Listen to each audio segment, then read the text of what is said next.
This video is to go over the PMP exam if you plan to take it in 2024. Here's a quick video on just everything that you need to know of what's on the exam content, exam structure.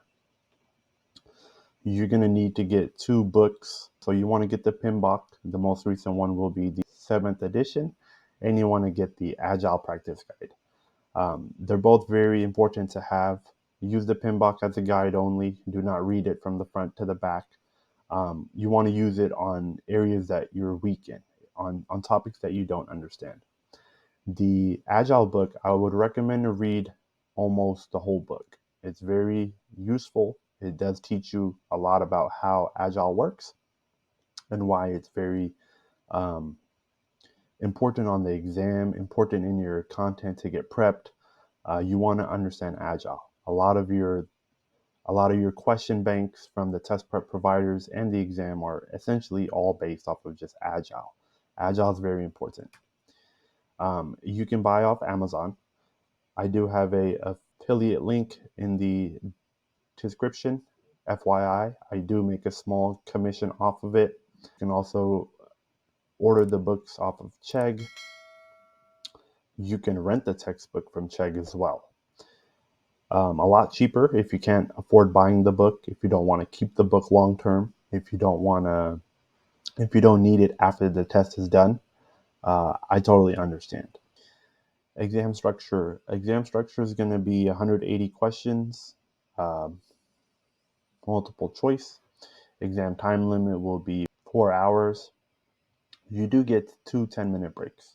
I would advise to use your breaks.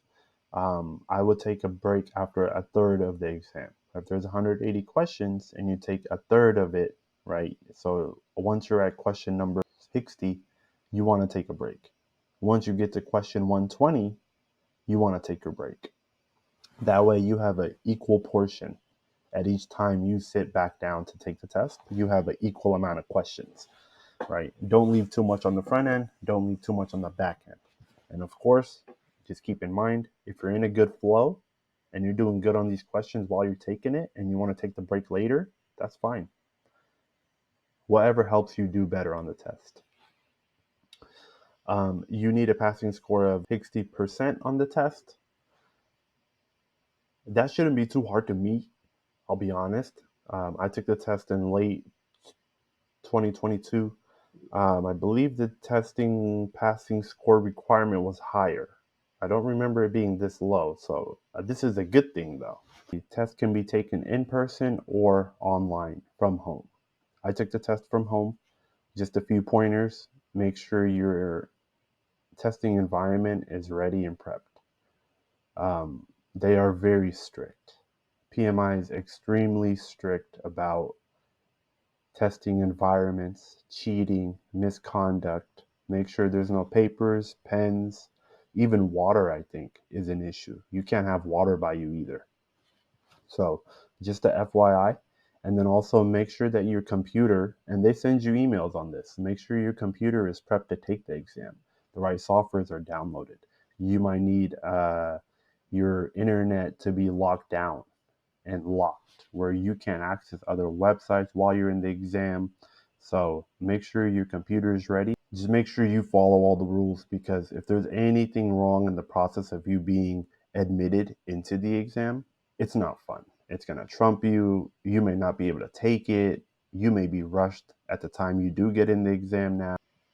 Next thing, guys, the exam is going to be broken down into a few sections. They're called domains. You got domain 1, which is people. You got domain 2, which is process. And you got domain 3, which is business environment. I won't go over each content or topic that's covered in each. The list goes on for each domain. But you want to focus on each of them equally. Just because domain 3 is only 8% of the exam doesn't mean that you don't really care about it. You want to still take it serious. The way I see it, if it's only 8% of the exam, you want to make sure that you know that 8%, because those are easier points. People in process are a lot heavier, right? That gets into the weaves of the PM and how and what action they take and how do they solve problems and things like that. Make sure to jot down where you lack skill area. Make sure you take more time on those areas. Essentially, with test taking, a lot of people know this. A lot of test takers who have taken state board exams or certs, the CPA, the CFA, the EIT, the PE, architectural exams, you turn over every rock, you're going to pass. You turn over every single topic and you learn it to some good knowledge level, you'll pass the test.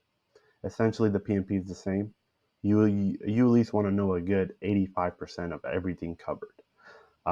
It's not easy to learn it all. It's a lot of content, and my best advice would be, with these domains, with this content, drill the question bank. The question bank is your best friend. Why? Because that's what the test is itself too. It's a big bank of questions, and they're going to hit you from all sides with all types of, this issue in the project, that issue, scoping issues, an issue with the budget, how do you solve it, and a issue with the stakeholder, what action do you take, when and how or why do you go to the project sponsor, a product owner, who's who and why, and things like that. So use the question banks, guys. I will have another video made about the exact resources I used.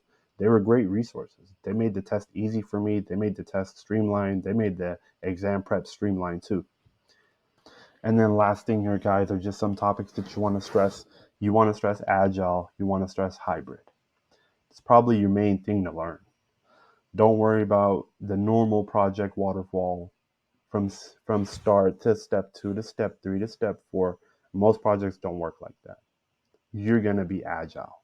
In some way, shape, or form, you will be agile. Even if you take small steps ahead of the game, that's still agile. You want to learn your business acumen, what type of strategy are you going to use, and in what case. Team building is important. The PM has to do a lot of team building, team management, issues management, and lead the team. Sprint reviews, very important to know. You want to know how these work. Great things to know too as a PM. So I've worked in PM. I've worked under a lot of PMs. Doing a sprint review is very wise. It can really help the customer. It can help the client. It can help yourself, and it can help the team. We all need to know that we're all on par, on track at all times. That kind of goes right into your stand-ups that are done daily. You'll see this in the content. Very important. It's a part of Agile. You want to know how this works and why it's done and who's involved. Always know the roles of the project sponsor, the product owner, and the project manager.